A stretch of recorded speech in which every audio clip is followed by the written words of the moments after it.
Dans cette vidéo de formation gratuite, aujourd'hui, on va parler des supports et des résistances en 3 points, une définition, pourquoi ça marche et comment les utiliser, c'est parti. Donc, la petite définition rapide. Un support et une résistance, il faut savoir que c'est la même chose en réalité. C'est deux appellations différentes pour définir une zone où le prix risque de batailler, une forte zone de demande.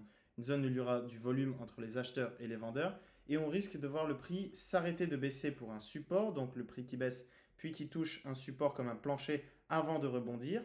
Et la résistance, c'est exactement l'inverse. C'est le prix qui monte, qui tape la résistance, forte zone de demande, et ensuite on voit le prix qui repart à la baisse. Les différentes formes, donc là je vous ai expliqué cette version de support résistance qui est un peu le plancher plafond que vous voyez sur le graphique, mais il y a aussi les supports et les résistances sous forme de trend line, donc de ligne de tendance, qui elle, c'est le prix qui va tout simplement se caractériser comme une hausse et une dynamique plutôt de marché qui risque de se casser. Mais c'est aussi des nombres psychologiques. Par exemple, quand le prix arrive sur les 11 000 piles ou sur la borne basse des 10 000 piles que vous voyez sur le graphique à l'écran, le prix risque de s'arrêter. Parce que psychologiquement, derrière les traders, il faut savoir que c'est des humains. Ça veut dire que quand on voit le chiffre ou le nombre 10 000 piles ronds, ça donne envie à beaucoup de personnes de vendre parce que c'est rassurant psychologiquement, c'était une zone cible facile à définir. Ça peut être aussi les différents niveaux d'indicateurs, comme des moyennes mobiles, des indicateurs Ishimoku ou toute forme d'indicateur. Ça peut être un support et une résistance. Maintenant, on va voir pourquoi ça marche. Donc, ça marche pour 3 raisons, encore une fois, parce qu'il y a l'aspect psychologique qu'on a défini juste avant. Si le prix arrive à 10 000, à 11 000, à 100 000, peu importe l'actif, alors il risque de s'arrêter, et parce que beaucoup de gens auront défini cette cible de prix. Il y a aussi la mémoire du marché. Ça veut dire que si on voit que le prix s'est arrêté même à un prix aléatoire, comme 11 567, les traders vont tous observer que le prix dans le passé s'est arrêté à 11 567. Et il y a encore une fois un aspect psychologique qui dit que bon, si on a été à 11 567 avant de rebondir, on risque de nouveau rebondir. C'est en fait une prophétie autoréalisatrice. C'est ce qu'on appelle c'est un peu de la magie sur les marchés finalement, c'est de la psychologie. C'est comme tout le monde va penser ça, alors finalement tout le monde va agir comme ça, donc ça marche. C'est-à-dire que l'analyse technique, c'est un peu ça finalement. Il n'y a rien de magique, c'est pas, il y a une raison pour laquelle ça marche. Et c'est la principale, c'est de la psychologie, parce que c'est des humains derrière. Les gens voient que le prix s'est arrêté ici avant, ils en concluent que le prix va encore une fois s'arrêter ici, et ils prennent la même décision toujours et toujours.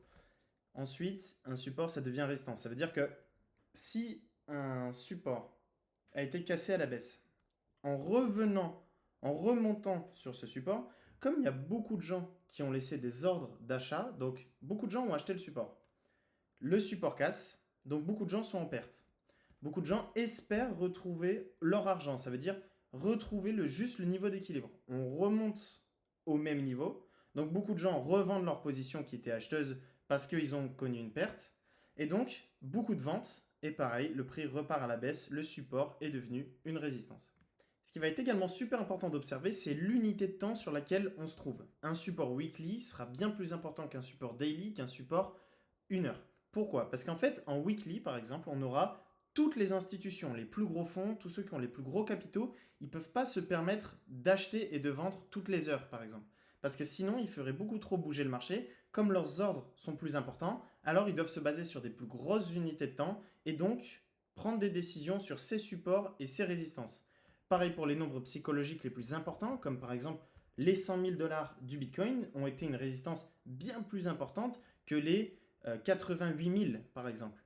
Pourquoi? Parce qu'en fait, 100 000, c'est un plus gros nombre psychologique où il y a plus de personnes qui se sont positionnées en tant qu'objectif long terme. Et une fois l'objectif long terme atteint, alors quand on atteint les 100 000 pour la première fois, il y a tous les gros fonds qui étaient là pour du long terme qui peuvent commencer à vendre. Il y a tous les traders daily qui eux aussi voient les 100 000 en tant que belle target d'objectif, on va dire. Et ben, ils vont se mettre à vendre aussi. Et tous les scalpers, les day traders, tous ceux qui prennent du 1 heure, du 5 minutes vont aussi prendre profit dessus. Ce qui va faire des 100 000, sur l'exemple du Bitcoin, une très forte résistance. Donc, ce qui va être important, c'est de chercher des confluences pour avoir le maximum de chances de réussir son achat ou sa vente sur support. On va chercher des confluences entre le weekly, donc le 1 semaine, le daily, le 1 jour, et le hourly, donc le 1 heure. D'ailleurs, les confluences ne vont pas être que avec les unités de temps. Ils peuvent aussi être avec les indicateurs, les Fibonacci, enfin, tout ce qui touche au volume. Vous pouvez rajouter absolument n'importe quoi. Avoir plus de confluence vous donnera plus de chances de réussir votre trade.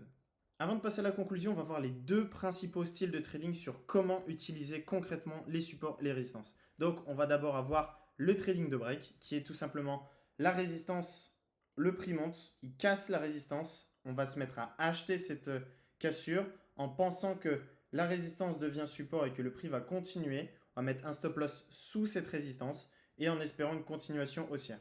On va également avoir l'achat-vente simple sur support et résistance avec plusieurs confluences. Le prix revient sur la zone des 100 000 pour l'exemple que j'ai pris précédemment.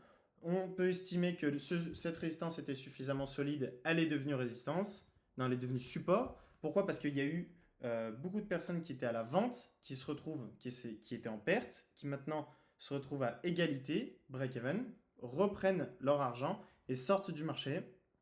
On peut estimer que le marché va reprendre à la hausse.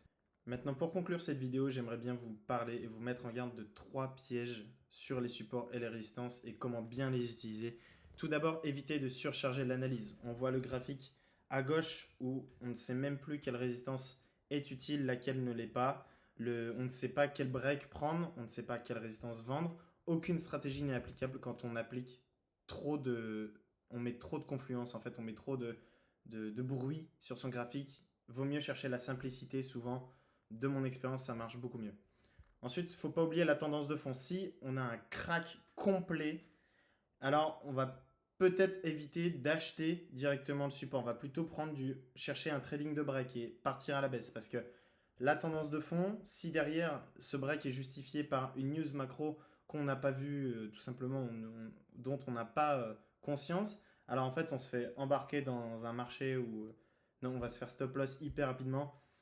Quand le prix baisse très violemment, autant chercher une vente à découvert et donc un short, faire du trading de break plutôt que de l'achat support basique. Ensuite, il ne faut pas confondre mèche et clôture.